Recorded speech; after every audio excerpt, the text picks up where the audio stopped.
Vanchapanku here. Been a while since I put a video up. I've been pretty busy with life and things like that. But I have been painting. Slowly but surely I have been painting. I'm just going to pan out a little bit here so you can get a bit of a wider shot. So yeah, the Marines are coming along really well. I've only got 4 left, I think, to do. Sorry for the jerky camera work there, guys. But yeah, I finished another unit here, or semi-unit. I've got the officer here.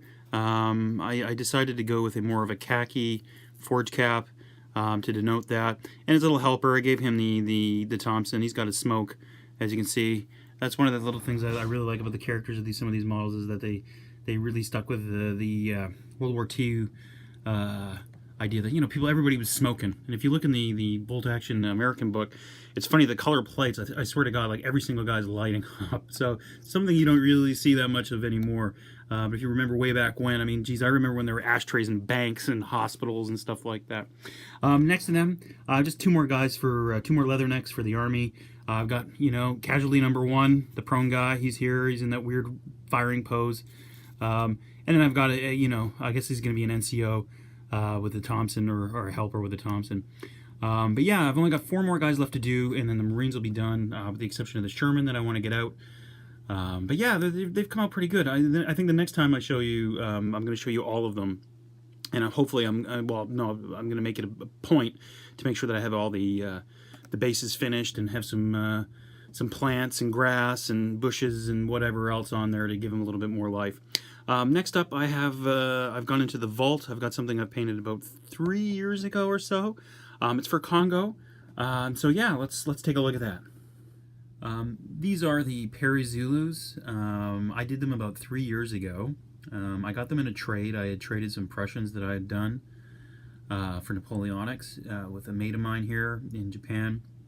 And just as we were getting into Congo, you know, I needed more guys, so I said, hey, you know, let's trade.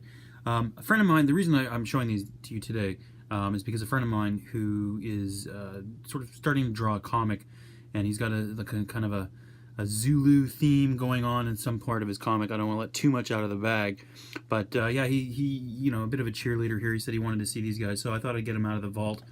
They're pretty standard. They're Perry miniatures. One thing I've noticed actually today is that their weapons they got that soft plastic, like those 1/72 guys you used to be able to get, that were just like bendy, and they were really hard to paint.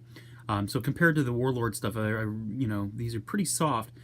They painted up pretty well. I didn't really know anything about the Zulus, to be perfectly honest, before I started painting them. I did have to take a look, you know, get things like the shield patterns and things like that. Some of these guys are married. I think some of them are single. Armament-wise, they've got their calfskin shields. They've got some spears. They've got some clubs. This guy in the back here, he's got an axe. A couple of them are armed with rifles.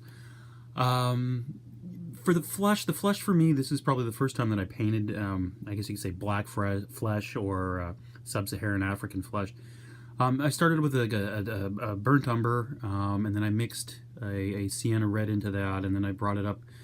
I think with the final highlight was kind of like a mix of sienna red and, pardon me, sienna brown and like a honey brown. So yeah, the flesh tones they're a bit different, but once you get the hang of it, you know, once you realize that you can't really just use like a cream color or anything like that, because it'll just look weird. But yeah, they came out pretty well. I'm pretty pleased with them. Like I said, these were 3 years ago. I probably hammered these guys out in about a week or so at the time. I was just really getting back into figure painting at the time. So comparative to the stuff that I think that I'm doing now, these maybe aren't as good. I've got a few other things I just wanted to show you real quick, and then that'll be it. Hold on 2 seconds. So I went back to Canada recently, again, for, you know, personal reasons and stuff. And there's a shop that I like to go to when I get a chance when I go back. They usually have some pretty weird and cool stuff. Anyways, they did, again, and I picked these things up. I got 3 books here. These are the, as it says here, these are the Ballantine books.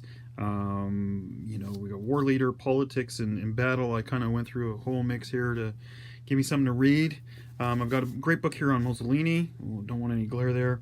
Yeah, it's just, you know, it's all about his career. You know, one day the young Mussolini assured his mother, I shall make the whole world tremble. All right, Duce. Also got the Reichstag Fire, the Ashes of Democracy. This is pretty interesting. I haven't really flipped through it yet. You can read the back there. So yeah, I think these books were about $3-4 each. They weren't that much. I mean, I think I actually got one for free out of it, you know. And then of course Stalingrad: The Turning Point. So for most of this, I mean, it's just great for painting reference and things like that, and just little historical tidbits and stuff like that, to sort of add to my little library. I've got one more thing. I'm just going to reach across the table here. It's kind of not my thing exactly, but my brother-in-law, who lives down in Nagasaki, he knows that I'm a bit of a nerd. He's a bit of a nerd too. He doesn't have the necessary model skills or model skills, as they'd say. But yeah, there was a package at the door one day. I'm like, what the heck is this? And he had sent something to my wife, you know, I don't know, fish heads or some goddamn thing. And yeah, this was in there too. And obviously it wasn't for her. I was really pleasantly surprised. So this is a really great looking kit. I'm not going to open it up. I mean, it's in, well, maybe I should open it up to show you that there's actually something inside of it here. I did, as you can see, I've kind of rifled through it. Yeah, but it was just a bit of a shock. I don't know. We'll see how it goes. I mean, it's not my scale. Usually I do the 1/48 stuff. So this one, I might have to put all my modeling skills to the test and hopefully get this done sometime this year with all the projects and everything else that I've got going on. So anyways, guys, that's it for me this week. I hope to do something else, you know, to get another video up maybe next week or something like that. It just depends on, you know, life and other things. So you guys take it easy, keep on painting, and we'll talk to you later. Have a good one. Bye-bye.